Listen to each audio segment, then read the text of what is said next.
Candida intertrigo, এই candida intertrigo এটা বিভিন্ন এলাকাতে বিভিন্ন নামে পরিচিত। অনেকে এটা সুপাক্কা নামেও আখ্যায়িত করে থাকে। এই রোগটা অত্যন্ত কষ্টদায়ক।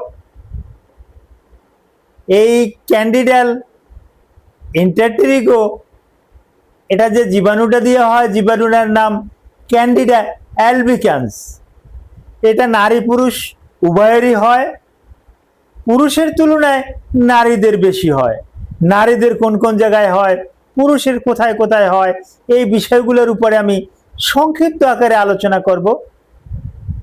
এই ক্যান্ডিডা ইন্টারট্রিগো সম্পর্কে একটু জানতে হলে ধৈর্য সহকারে ভিডিওটি দেখুন। বেশ কিছু তথ্য পেয়ে যাবেন, আনকমন তথ্য পেয়ে যাবেন, যেটা আপনার বাস্তব জীবনে কাজে লাগবে। আসসালামু আলাইকুম রহমতুল্লাহি ওয়া বারাকাতুহু। আমি ডাক্তার মীর শহীদুল ইসলাম। আমার চেম্বার শুভেচ্ছা 255, ঐতিহ্যবাহী শেখঘাট, সিলেট। যে কোনো একটা সার্চ ইঞ্জিনে ডাক্তার মীর শহীদুল ইসলাম কথাটি লিখে সার্চ দিলে আপনি আমার সম্পর্কে বিস্তারিত তথ্য পেয়ে যাবেন। দর্শক শ্রোতা, আলোচনা করব ক্যান্ডিডা ইন্টারট্রিগো। আমি আবার নামটা বলছি, ক্যান্ডিডা ইন্টারট্রিগো, যেটা ক্যান্ডিডা অ্যালবিকান্স নামক একটা জীবাণু দিয়া হয়ে থাকে। এটা ডার্মাটোফাইটোসিস গ্রুপের একটা জীবাণু, ওয়ান কাইন্ড অফ ফাঙ্গি।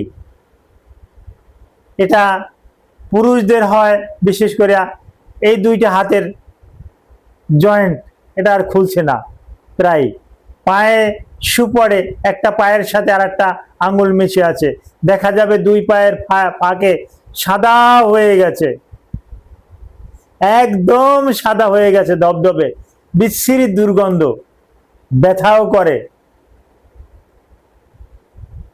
এইটাই ক্যান্ডিডা ইন্টারট্রিগো। মা বোনদের, বিশেষ করে যাদের ব্রেস্ট ঝুলে গেছে, ব্রেস্ট ঝুলে যাওয়ার পরিপ্রেক্ষিতে একটা ব্রেস্ট মানে ব্রেস্টের নিচে যে মনে করেন আপনার বক্ষবেদী না বক্ষের উপরে যে ঝুলে থাকে, যার পরিপ্রেক্ষিতে বক্ষে কন্ট্যাক্ট হয়, ওখানে অক্সিজেন প্রবেশ করতে পারে না, ওখানে ঘাম হয়, ওখানেও কিন্তু এই ক্যান্ডিডা ইন্টারট্রিগো এটা কিন্তু দেখা যায়। মহিলাদের বিশেষ করে ভালভো ভ্যাজাইনাতে এটা কিন্তু দেখা যায়।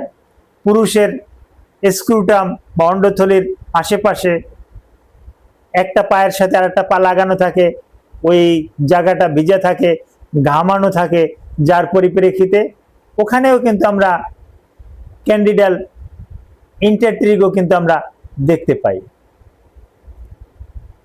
তবে হ্যাঁ, এর চিকিৎসাটা কি? এর চিকিৎসাটা করালেও আবার কিন্তু পরবর্তীতে রিকারেন্সি করতে পারে। তবে চিকিৎসাটা antifungal, orally antifungal or tropically antifungal ointment বা ক্রিম, এটা ব্যবহার করলে ভালো হয়ে যায়। একটু যদি আপনি যত্ন করেন তাহলে পরবর্তীতে আর হওয়ার সম্ভাবনা নাই। এই সম্পর্কে আরো যদি কিছু জানার ইচ্ছে থাকে ভিডিওর কমেন্ট বক্সে কমেন্ট করুন। Thank you all.